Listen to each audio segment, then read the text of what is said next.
Retired General and former Secretary of State Colin Powell was in President Bush's inner circle as chairman of the Joint Chiefs of Staff. Secretary Powell, we appreciate you being with us this evening. President Bush was a combat veteran like yourself. He intimately understood the price of war.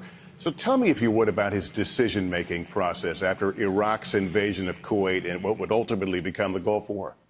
You know, it was a shock to see what the Iraqis had done to take over this peaceful country to their south. And in the first couple of days after the invasion, President Bush was thinking it through. We gave him military options. We told him what the military could do. He was also anxious to see if there was not a diplomatic solution to this problem so that the Iraqis would simply leave Kuwait again. But by Sunday night, after the invasion a couple of days earlier, when he was coming back from a meeting in Aspen, as he landed at the South Lawn and was walking into the White House, the press asked him, what are you going to do? What are you going to do? And he just simply said, "This will not stand, this invasion, this evil thing," words to that effect. And when he said that, I was at home listening and watching on television. I said, I know what my mission is going to be. If it isn't solved peacefully, we got to get ready to do it militarily. And then on a personal note, I know you reached out to him after his re-election loss in '92. Did you get a sense of how that affected him? It was a very moving weekend for me and my family, because the day after he lost, I finally called him just to express my disappointment in it and to let him know a friend was thinking about him. And he thanked me very much, and we hung up. And then an hour later, my wife called me, and she said, "You know that Barbara Bush just called me and said that we all should be up at Camp David this weekend with him." And I said, "No, that's got to be a mistake, Alma. I'm sure the family's going to be up there. No, they want us." And I said, "Well, okay, then let's go." And then she called an hour later and said, "Barbara Bush just called back and she wants us to bring the kids." And I thought to myself, this is going to be something. So we went up, my wife, myself, my son, my daughter-in-law, and one of my younger grandsons, four-year-old Jeffrey. And we went up there and spent the evening with them and spent half of the next day, the Saturday, with them. And the thing I will always remember for that evening was that after dinner, we were walking through the woods at Camp David. We were very silent. We weren't really saying a lot. He just wanted to have friends near him. And suddenly, as we walked through the darkness, through the trees, he turned to me and he said, "You know, Colin, it hurts. It really hurts." And I said, "I'm sure it does, Mr. President." And that was the end of the conversation. And so he was deeply hurt, and he was disappointed not only in himself, but he was disappointed in what he thought the American people would do. But he never mentioned anything like that again while we were up there, or ever since I've been around and known him. He just took it. He took it in that typical Bush way. You know, it is your issue, your problem, and move on. Well, throw that problem over your shoulder and move on. The Soviet Union disintegrated while President Bush was in office. Talk to me about how he handled it when finally the wall came down, how he saw the world. The wall came down in the fall of 1989. I had been chairman about a month and a half at that time. But before that, you have to remember, I worked for Vice President Bush and President Reagan for 2 years as their national security advisor and deputy national security advisor. And we had held 5 different summit meetings with Gorbachev. And I could tell that the Soviet Union was coming apart. And I told that to my Army buddies when I got back into the Army. I said, this place is coming apart. The wall's going to fall. The Soviet Union is going to end. And then it happened. Christmas Day of 1991, after the wall had come down and we saw all kinds of breaking up in the Warsaw Pact, the Soviet Union ended on Christmas Day of 1991. And it was remarkable to see this happen. But then President Bush was sort of expecting it, because he kind of knew what the game looked like at this point. And he immediately reached out to the Russians, now no longer the Soviets, to let them know that the Americans, and he personally, the president, would be working with them to see how we can get them integrated into a broader collection of nations, and how he would not do anything that would essentially criticize them or point fingers at them or gloat about them.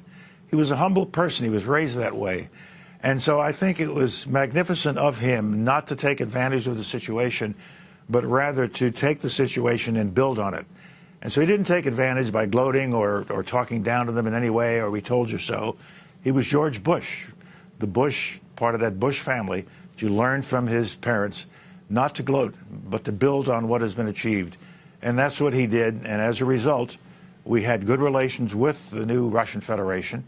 And we were able to create a unification system to bring East Germany back into West Germany, into one Germany. And it looked like there was going to be a new world order. And for a while, there was a new world order, as all the Warsaw Pact nations. What do they want to do? They wanted to join NATO. Why do they want to join NATO? Because that would give them security in the future. And then they also wanted to join the European Union, which would help them economically and politically.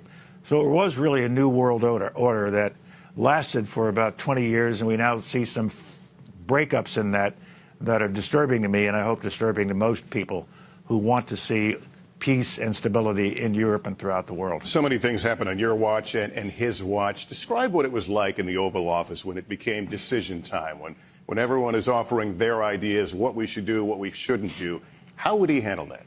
We had a group of 8, as we called them.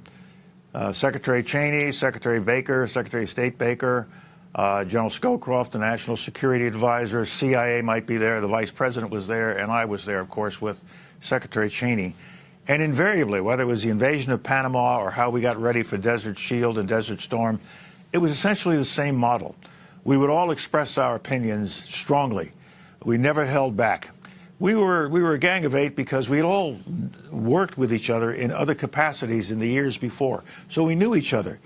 And we could really speak our minds, realizing this was business, nothing personal. And President Bush wisely just sat there listening to us debate with each other and argue with each other.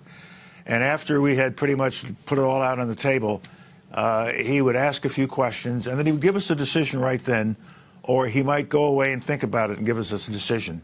I remember the Panama invasion in December of 1989, when we had one of our officers killed in Panama by Noriega's goons, and we had a plan ready. But the president hadn't seen our plan. But the next morning, Mr. Cheney and I and Secretary Baker and General Scowcroft went into the president's private residence in the White House, told him what we wanted to do. We wanted to invade, not only take out Noriega, but the entire Panamanian Defense Force, and we wanted to send in something like 25,000 troops. He hadn't heard that before. So he asked a couple of penetrating questions, as did Baker, and then when it was all done, he didn't need any more time. He just said, do it. And 3 days later, we landed in Panama. In addition to our forces already in Panama, we took out Noriega and took out the entire Panamanian Defense Force, put them aside, then retrained them so they were now subservient to civilian authority, and Panama has been stable ever since. And it was the same thing with Desert Shield and Desert Storm. The same group would get together, discuss these issues. It was a far more important operation we were about to get involved in.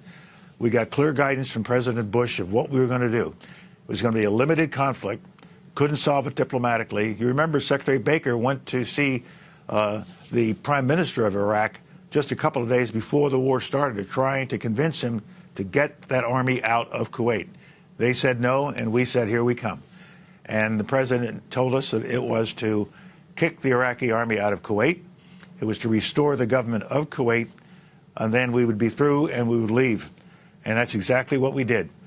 A lot of people can argue about whether we should have stayed longer or not, but this was the mission he set down before us, and it was bought into by almost every country in the world. The United Nations supported us, the Congress supported us, and he gave us the wherewithal to put as many troops in there as we thought we would need. And I wanted to make sure, as did General Schwarzkopf and Mr. Cheney, that they were more than enough. And that's exactly what we did. And we could guarantee the president before the war started how it was going to end. The Iraqi army would be kicked out of Kuwait, and that's exactly what happened. And Secretary Powell, let me ask you, you were an active duty soldier, so you were apolitical at the time. But when he lost his re-election bid, was it hard to see him go personally for you? Yes. I mean, I had hoped he would win again, but that was not the judgment of the American people.